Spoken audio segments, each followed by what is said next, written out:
Isha, happy birthday. Happy birthday, Isha, happy birthday.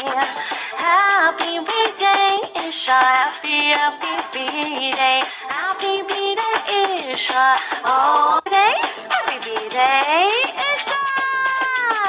Feliz cumpleaños, Isha. Okay साथीहरु तपाईहरुले पनि चाहिँ यसरी नै ह्यापी बर्थडे सङ बनाएर चाहिँ आफ्नो साथीहरुको अथवा कसैको बर्थडेमा चाहिँ पठाएर तपाईले उनीहरुलाई चाहिँ इम्प्रेस बनाउन सक्नुहुन्छ हैन सो यो चाहिँ एकदमै खतरा सङ बन्छ हैन तपाईहरुले चाहिँ इजिली नै तपाईको मोबाइलबाट बनाउन सक्नुहुन्छ र 1 मिनेट 8 सेकेन्डको चाहिँ सङ बन्छ हैन सो मैले चाहिँ यहाँ चाहिँ पुरै बजाइन किनभने देखि भिडियो लामो हुन्छ सो आजको भिडियोमा चाहिँ म तपाईहरुले चाहिँ यही सिकाउन गइरहेको छु है त सो अब ढिला नगरिकन भिडियोमा अगाडि बढौँ है त ओके सो म चाहिँ यहाँ गुगलबाट गर्न गइरहेको छु हैन त्यसैले मैले चाहिँ गुगल ओपन गरे तपाईहरुले पनि कुनै एउटा ब्राउजर ओपन गर्नु होला अनि त्यसपछि यहाँनिर चाहिँ वान ह्यापी बर्थडे भनेर चाहिँ सर्च गर्नु होला है साथीहरु त्यसपछि तपाईले फर्स्टमा देख्न सक्नुहुन्छ onehappybirthday.com भनेको यसमा चाहिँ क्लिक गर्नु होला है त अनि त्यसपछि तपाईको अगाडि यस्तो खालको इन्टरफेस खुल्छ अनि तपाई कसको नामको चाहिँ ह्यापी बर्थडे सङ बनाउन चाहनुहुन्छ उसको नाम चाहिँ यहाँनिर टाइप गर्दिनु होला है त साथीहरु सो यसरी चाहिँ तपाईले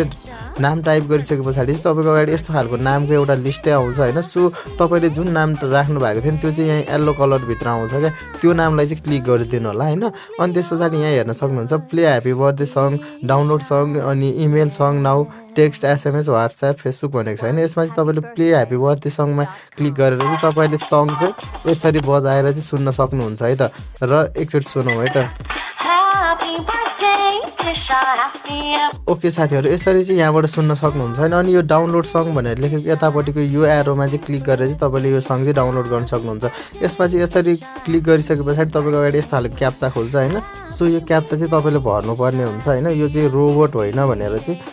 तपाईले प्रुफ गर्नको लागि हो हैन तपाईले धेरै चोटी गरिसक्नु भयो होला र यहाँ पनि चाहिँ गर्नुपर्ने हुन्छ यसरी चाहिँ तपाईले क्याप्चा राखेर चाहिँ क्लिक गरिदिसकेपछि डाउनलोडमा आउँछ मेरो चाहिँ डाउनलोड अगेन भनेर आयो किनभने अघि पनि डाउनलोड गरेको थियो यसरी डाउनलोड गरिसकेपछि चाहिँ अब यो सङ चाहिँ हाम्रो चाहिँ म्युजिकमा गएर चाहिँ बस्छ साथीहरु यहाँ हाम्रो जुन डिभाइसको म्युजिक हुन्छ यसमा गएर चाहिँ बस्छ है त सो यहाँनिर तपाईले नि हेर्न सक्नुहुन्छ ओके साथीहरु यसरी चाहिँ तपाईले चाहिँ ह्यापी बर्थडे सङ चाहिँ बनाउन सक्नुहुन्छ र साथीहरुलाई चाहिँ इम्प्रेस बनाउन सक्नुहुन्छ है त साथीहरु यस्तै खालको टिप्स एन्ड ट्रिकको लागि च्यानललाई सब्स्क्राइब गर्नु होला र सँगै रहेको बेल आइकनलाई दबाएर अल सेलेक्ट गर्न नभुल्नु होला हस् साथीहरु भेटौँला अर्को भिडियोमा बाइ बाइ